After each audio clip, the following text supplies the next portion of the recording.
شعیب علیہ السلام بھی ایک عظیم نبی تھے۔ آپ یونس علیہ السلام سے پہلے یا بعد میں تشریف لائے۔ مفسرین اور مورخین کے اقوال اس بارے میں مختلف ہیں۔ آپ عربی النسل ہیں اور مدین بن مدیان بن ابراہیم علیہ السلام کی طرف منسوب ہیں۔ آپ جس شہر میں مبعوث ہوئے اس کا نام مدین تھا، یا پھر یہ اس قبیلے کا نام تھا جو اس بستی میں آباد تھا۔ مدین کا یہ شہر مشہور شہر معان کے قریب ہی تھا، آج کل یہ اردن میں ہے۔ معان قوم لوط کے بحیرہ کے قریب تھا۔ بحیرہ کی حقیقت یہ ہے کہ جب اللہ تعالیٰ نے جبریل علیہ السلام کو حکم دیا کہ لوط علیہ السلام کی قوم پر تباہی نازل کریں، اس بستی کو اوپر اٹھا کر اوندھا گرا دیں، انہوں نے اس بستی کو تہوبالا کر دیا، تہس نہس کر دیا، تو اس بستی کو بحیرہ کہا جانے لگا، یعنی لوط علیہ السلام کی بستی کے کھنڈرات۔ یہ بحیرہ بحر مردار کے قریب ہی واقع ہے۔ سیدنا شعیب علیہ السلام کی قوم ایک کافر اور تاجر قوم تھی، بتوں کی پوجا کرتی تھی اور ڈاکے ڈالتی تھی۔ یہ لوگ تجارتی راستوں پر کھڑے ہو جاتے، تجارتی قافلوں کو اس طرح لوٹتے تھے کہ ہر قافلے سے جبرن 10واں حصہ وصول کر لیتے تھے۔ خود بھی ملاوٹ، ہیرا پھیری اور دھوکہ بازی کے ماہر تھے۔ ملاوٹ تو گویا ان کی گھٹی میں پڑی تھی۔ تمام انبیاء کرام علیہم السلام کی ذمہ داری ہوتی ہے کہ لوگوں کو خالص اللہ کی عبادت کی طرف بلائیں، درست اعمال اور صحیح عقائد کی طرف ان کی رہنمائی کریں۔ اس کے ساتھ یہ بھی ان کی ذمہ داری ہوتی ہے کہ اہم معاشرتی، اقتصادی اور سیاسی امور کی بھی رہنمائی کریں۔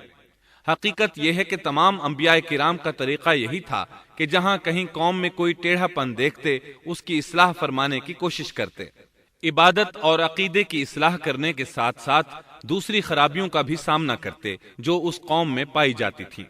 اہل مدین میں ملاوٹ کا رجحان سب سے بڑھ کر تھا، ماپ تول میں کمی کرتے تھے۔ اس کے ساتھ اس قوم میں درختوں کی عبادت کرنے کا رجحان بھی پایا جاتا تھا۔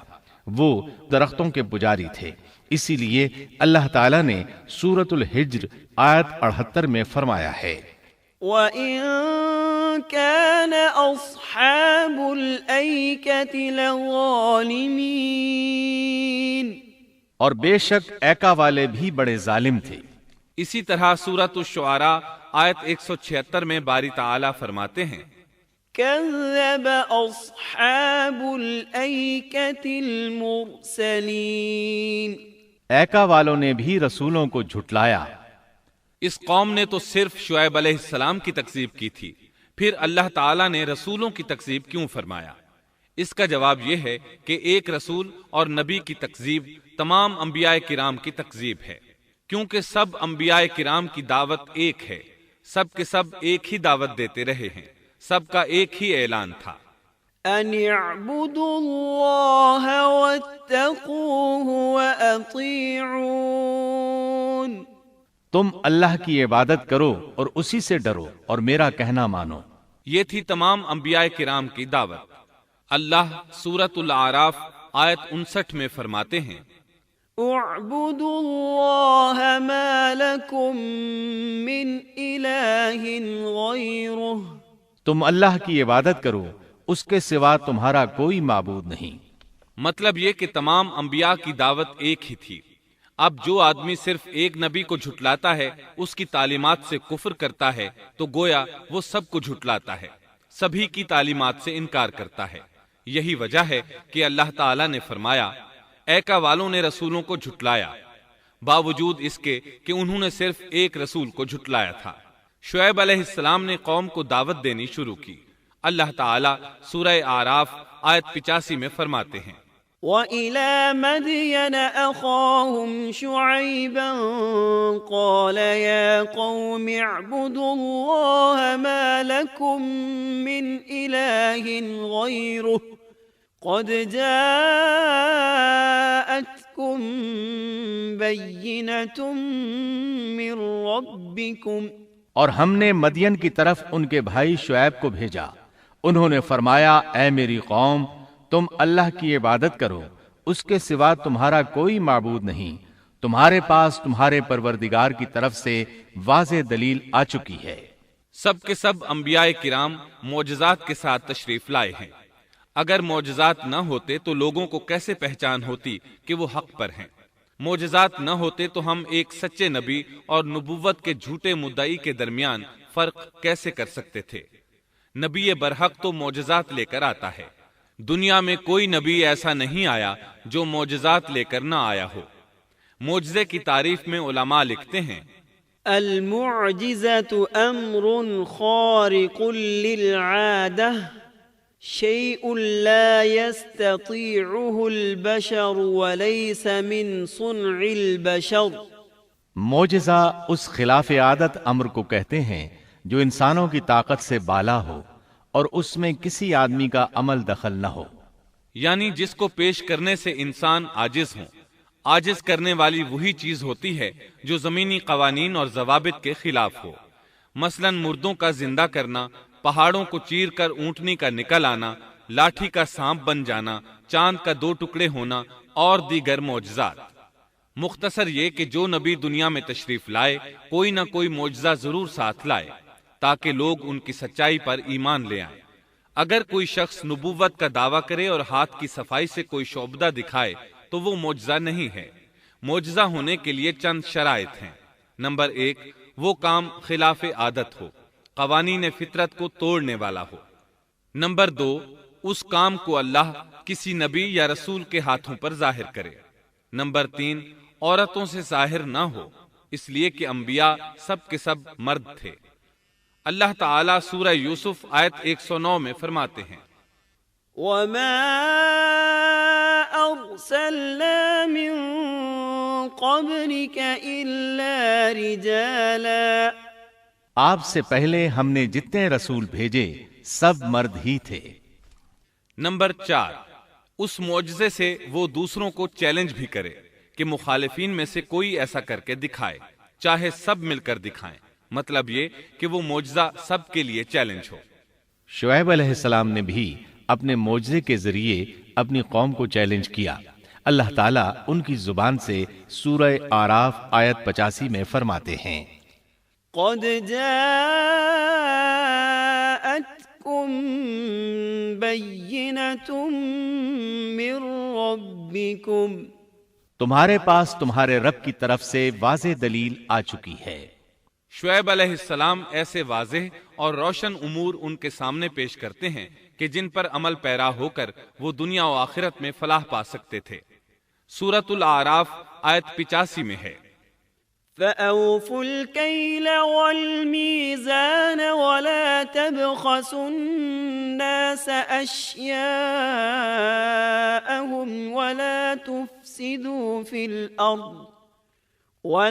تُفْسِدُوا فِي الْأَرْضِ بَعْدَ إِصْلَاحِهَا ذَلِكُمْ خَيْرٌ لَكُمْ إِن كُنتُم مُؤْمِنِينَ۔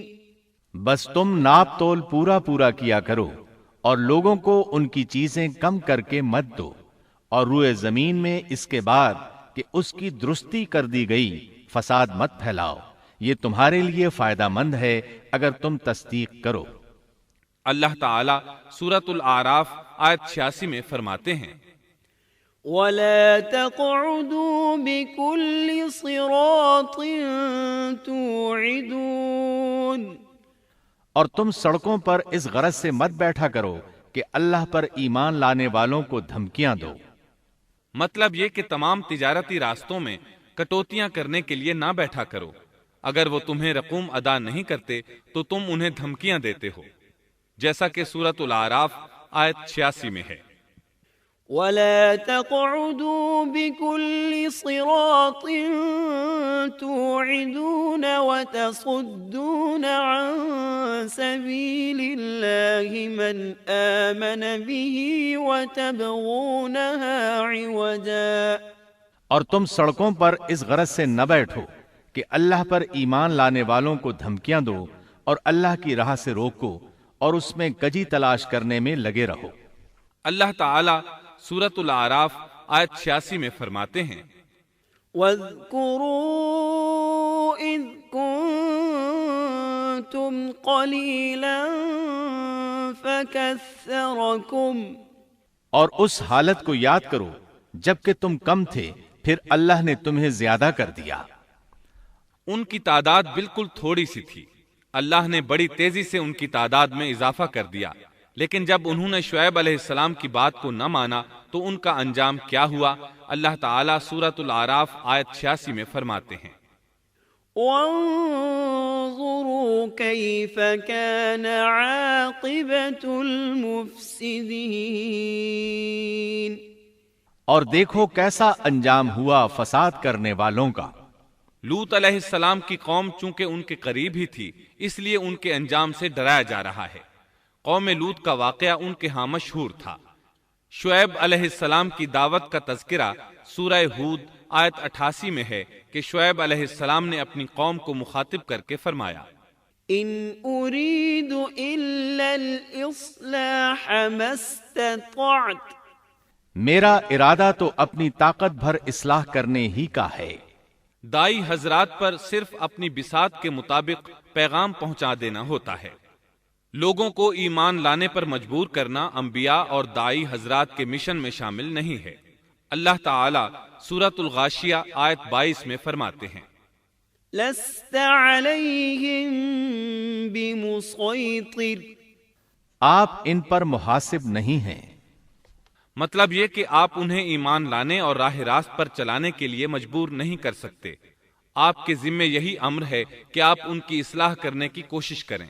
سورہ ہود آیت 88 میں ہے، ان اريد الا الاصلاح ما استطعت وما توفيقي الا بالله عليه توكلت واليه انيب، میرا ارادہ تو اپنی طاقت بھر اصلاح کرنے کا ہی ہے، میری توفیق اللہ ہی کی مدد سے ہے، اسی پر میرا بھروسہ ہے اور اسی کی طرف میں رجوع کرتا ہوں۔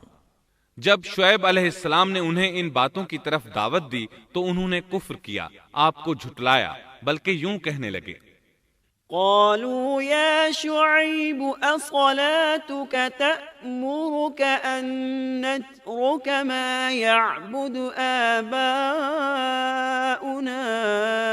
أو أن نفعل في أموالنا ما نشاء۔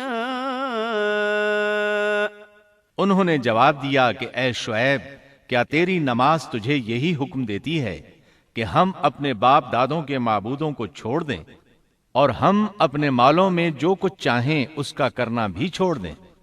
آج بھی بعض لوگوں کا یہی حال ہے، وہ سمجھتے ہیں دین کا مطلب ہے مسجدوں کی حد تک عبادت کر لو، سیاسی اور معاشرتی زندگی میں دین کی کوئی ضرورت نہیں سمجھتے، ان معاملات کو دین سے الگ چیز تصور کرتے ہیں، کہتے ہیں بس جی یہ تو دنیا کے مشاغل ہیں۔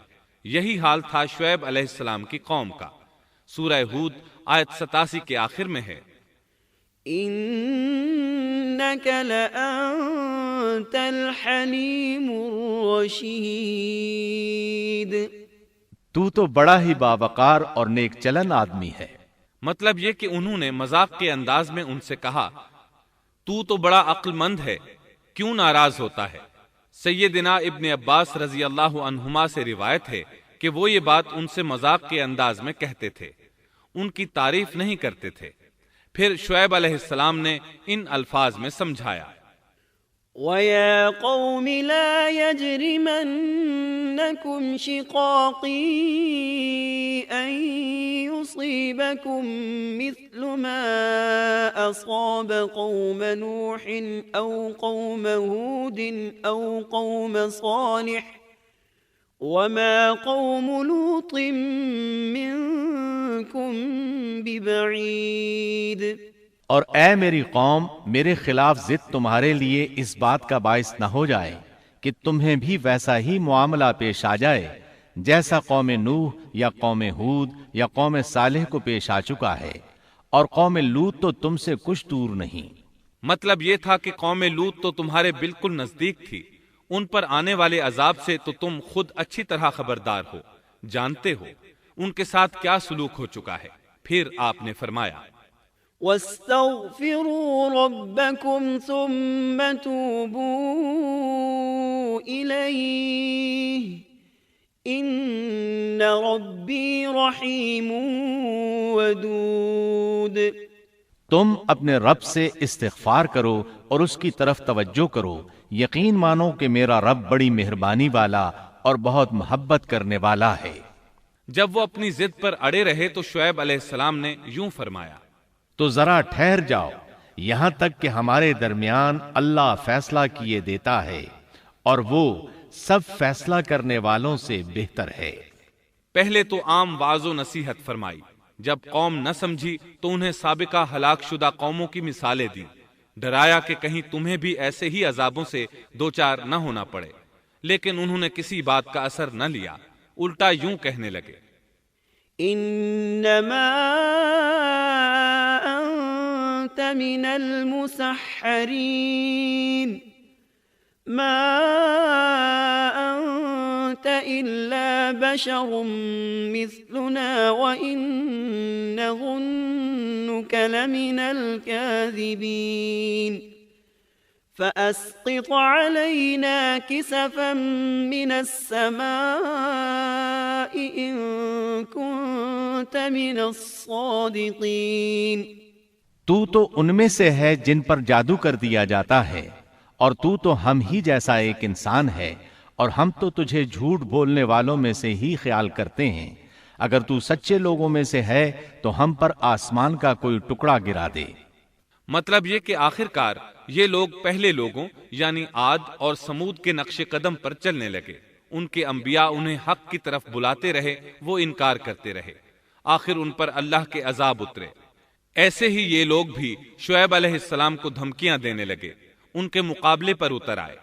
سورۃ الاعراف آیت 88 میں ہے کہ شعیب علیہ السلام کی قوم کے کافر سرداروں نے ان سے کہا، قال الملأ الذين استكبروا من قومه لنخرجنك يا شعيب والذين آمنوا معك من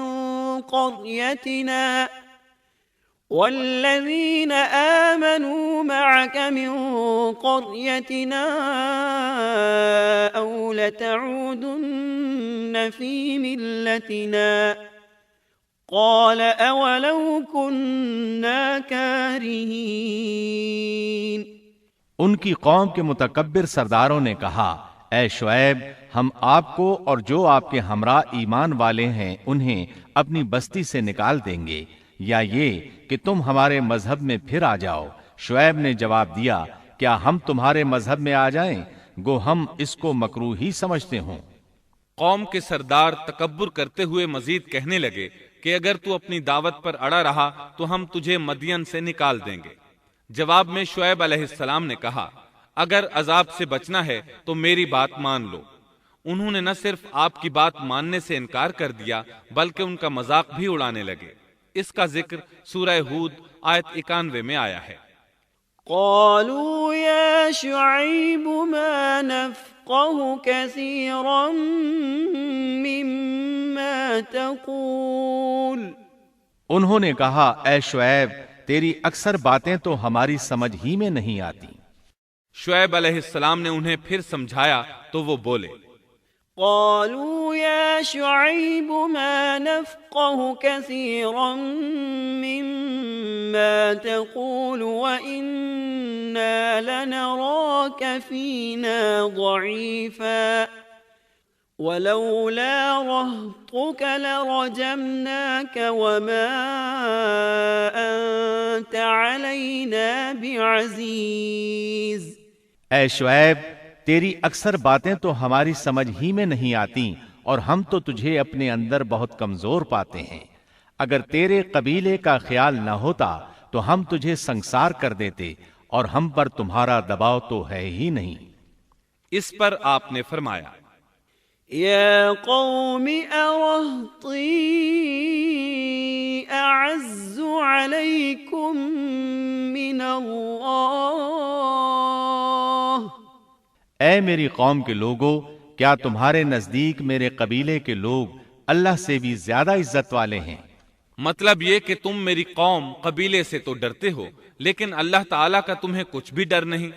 اس موقع پر انہوں نے اپنی قوم کو یوں خبردار کیا، وَيَا قَوْمِ اعْمَلُوا عَلَى مَكَانَتِكُمْ إِنِّي عَامِلٌ سَوْفَ تَعْلَمُونَ مَن يَأْتِيهِ عَذَابٌ يُخْزِيهِ وَمَنْ هُوَ كَاذِبٌ وَارْتَقِبُوا إِنِّي مَعَكُمْ رَقِيبٌ۔ اے میری قوم، اب تم اپنی جگہ عمل کیے جاؤ، میں بھی عمل کر رہا ہوں۔ بہت جلد تمہیں معلوم ہو جائے گا کہ کس کے پاس وہ عذاب آتا ہے جو اسے رسوا کر دے اور کون ہے جو جھوٹا ہے۔ تم بھی انتظار کرو، میں بھی تمہارے ساتھ انتظار کرتا ہوں۔ پھر آپ نے دعا فرمائی، اے اللہ میرے اور میری قوم کے درمیان فیصلہ کر دے۔ ادھر قوم کے لوگ انہیں بستی سے نکالنے اور سنسار کرنے کی دھمکیاں دینے لگے۔ آپ کی دعا کے الفاظ سورہ اعراف آیت 99 میں آئے ہیں۔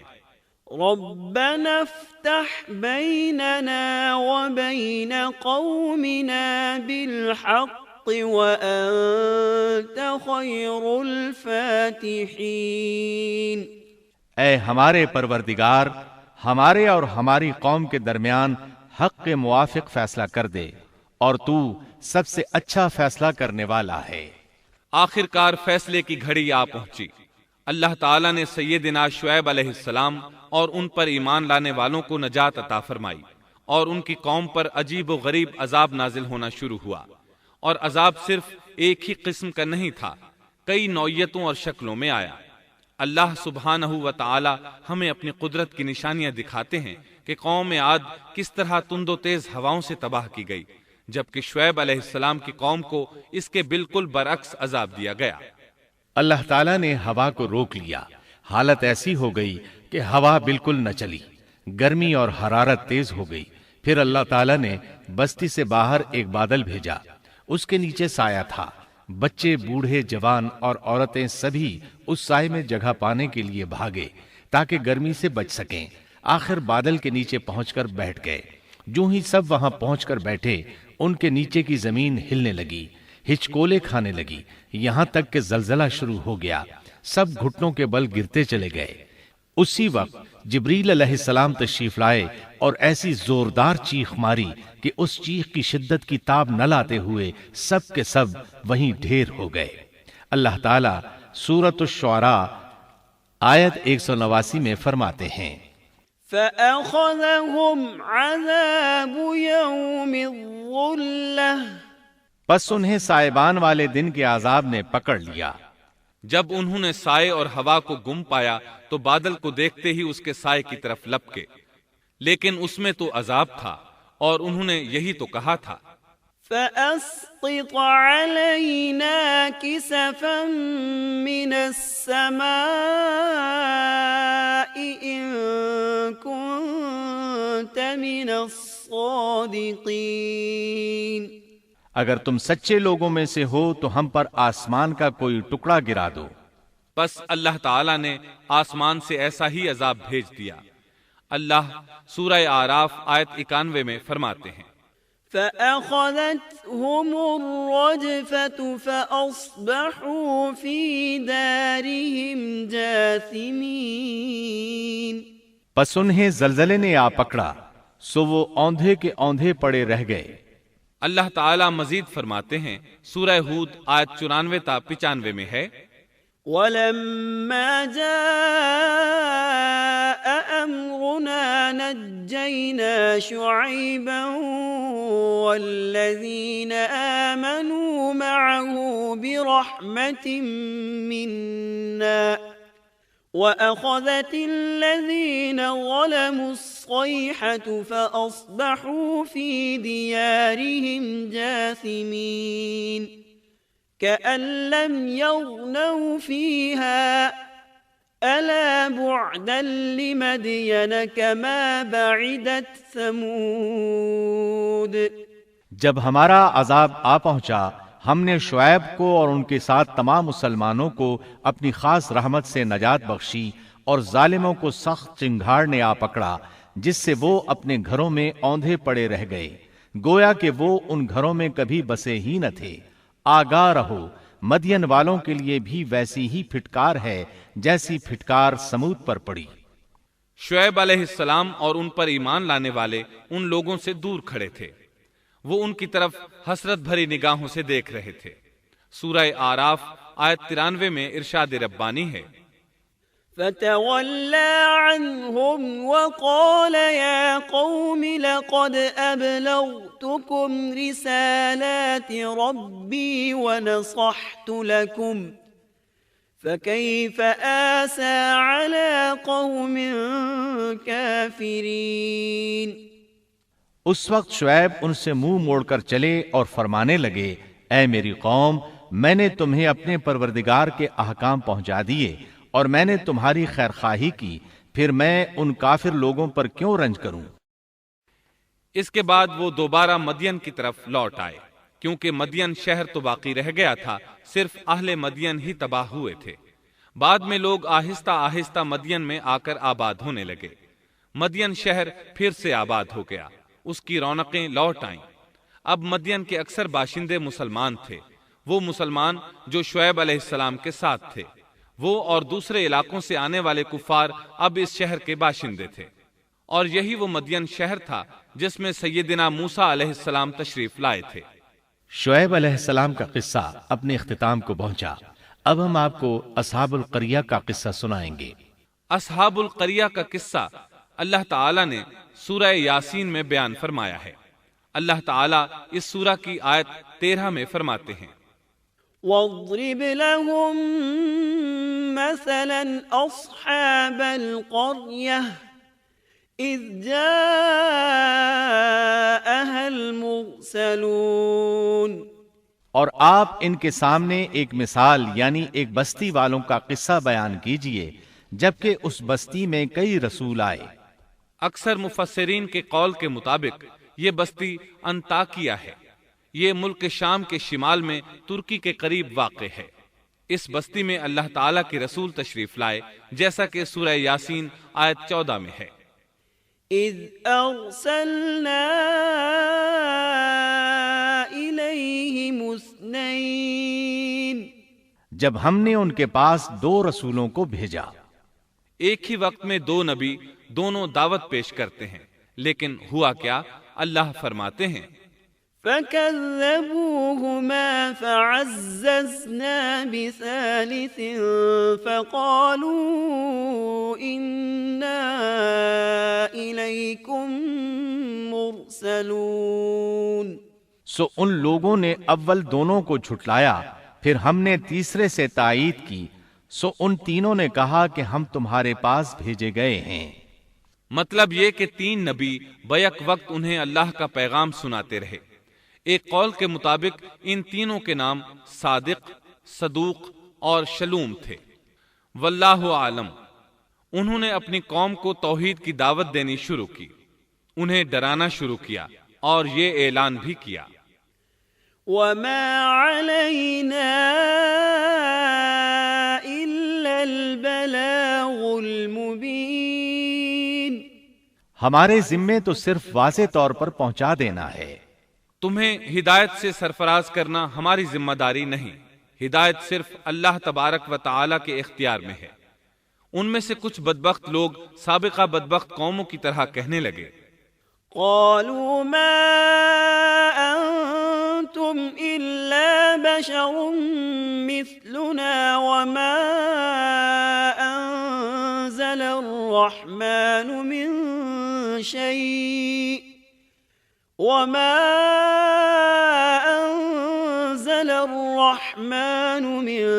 شيء إن أنتم إلا تكذبون۔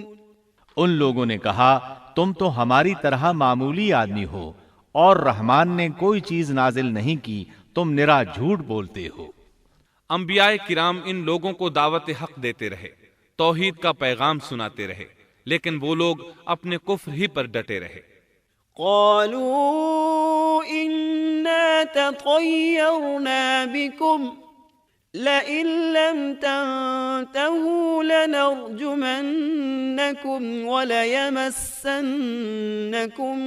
منا عذاب أليم۔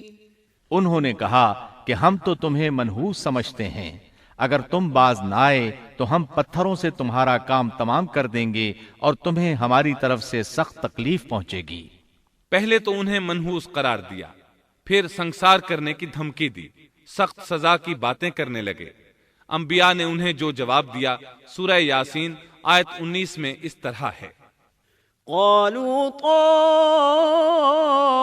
طائركم معكم أئن ذكرتم بل أنتم قوم مسرفون۔ ان رسولوں نے کہا کہ تمہاری نحوست تمہارے ساتھ ہی لگی ہوئی ہے، کیا اس کو نحوست سمجھتے ہو کہ تمہیں نصیحت کی جائے، بلکہ تم حد سے نکل جانے والے لوگ ہو۔ مطلب یہ تھا کہ تم سابقہ قوموں سے بھی آگے بڑھ چکے ہو، ان تمام حدوں کو پھلانگ چکے ہو جن کی وجہ سے سابقہ قومیں تباہ و برباد ہوئیں۔ اب تم نے اس آخری حد کو چھو لیا ہے جس پر عذاب آ جایا کرتا ہے۔ اب بھی وقت ہے، ہماری بات مان لو۔ یہ بحث ہو رہی تھی کہ ایک آدمی وہاں آ پہنچا۔ اس نے خطرہ محسوس کر لیا تھا، جان چکا تھا کہ یہ قوم بھی سابقہ قوموں کی طرح حدود کو پھلانگ چکی ہے۔ اسے عذاب آتا محسوس ہو رہا تھا۔ اکثر مورخین کا کہنا ہے کہ وہ شخص حبیب نجار تھا۔ سورہ یاسین آیت 20 میں ہے: وجاء من أقصى المدينة رجل يسعى، اور ایک شخص اس شہر کے آخری حصے سے دوڑتا ہوا آیا۔ وہ شہر کے دور کنارے پر کاروبار کرتا تھا۔ اس نے محسوس کیا کہ عذاب بالکل قریب پہنچ چکا ہے۔ وہ وہاں سے دوڑتا ہوا ان لوگوں تک پہنچا۔ سورہ یاسین آیت 20 اور 21 میں اللہ تعالیٰ فرماتے ہیں: وجاء من أقصى المدينة رجل يسعى قال يا قوم اتبعوا المرسلين اتبعوا من لا يسألكم أجرا وهم مهتدون۔ اور ایک شخص اس شہر کے آخری حصے سے دوڑتا ہوا آیا اور کہنے لگا: اے میری قوم، ان رسولوں کی راہ پر چلو، ایسے لوگوں کی راہ پر جو تم سے کوئی معاوضہ نہیں مانگتے اور وہ راہ راست پر ہیں۔ مطلب یہ کہ رسول تو تمہیں نیکی اور بھلائی کا حکم دیتے ہیں، کسی برائی کا حکم تو نہیں دیتے۔ ان کا اخلاق بھی عظیم ہے، یہ تم سے کسی اجرت کا سوال بھی نہیں کرتے۔ اس کے بعد اس نے جو کہا آیت 22 اور 23 میں مذکور ہے: وما لي لا أعبد الذي فطرني وإليه ترجعون أأتخذ من دونه آلهة إن يردني الرحمن بضر لا تغن عني شفاعتهم شيئا ولا ينقذون۔ اور مجھے کیا ہو گیا ہے کہ میں اس کی عبادت نہ کروں جس نے مجھے پیدا کیا، اور تم سب اسی کی طرف لوٹائے جاؤ گے۔ کیا میں اسے چھوڑ کر ایسوں کو معبود بناؤں کہ اگر رحمان مجھے کوئی نقصان پہنچانا چاہے تو ان کی سفارش مجھے کچھ بھی نفع نہ پہنچا سکے اور نہ وہ مجھے بچا سکیں۔ یہ جھوٹے معبود تو مجھے بچانے یا چھڑوانے کی ذرا بھی طاقت نہیں رکھتے۔ اگر اللہ تعالیٰ مجھے کسی طرح کی تکلیف پہنچانا چاہیں تو یہ میرے کچھ بھی کام نہیں آ سکتے۔ سورہ یاسین آیت 24 اور 25 میں آتا ہے: انی اذا لفی ضلال مبین انی آمنت بربکم فاسمعون۔ پھر تو میں یقیناً کھلی گمراہی میں ہوں، میری سنو، میں تو سچے دل سے تم سب کے رب پر ایمان لا چکا۔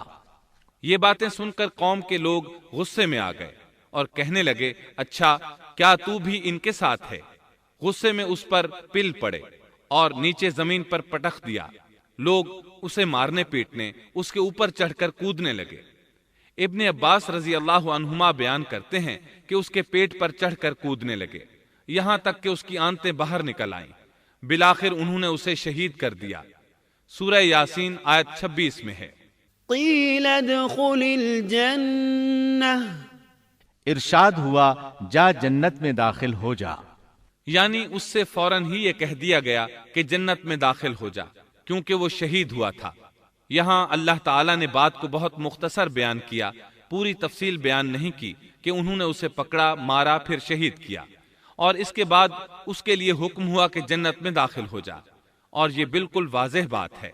وہ فوراً جنت میں داخل ہو گیا، اور جو ہی وہ جنت میں داخل ہوا کہنے لگا، قال یا لیت قومی یعلمون بما غفر لی ربی وجعلنی من المکرمین۔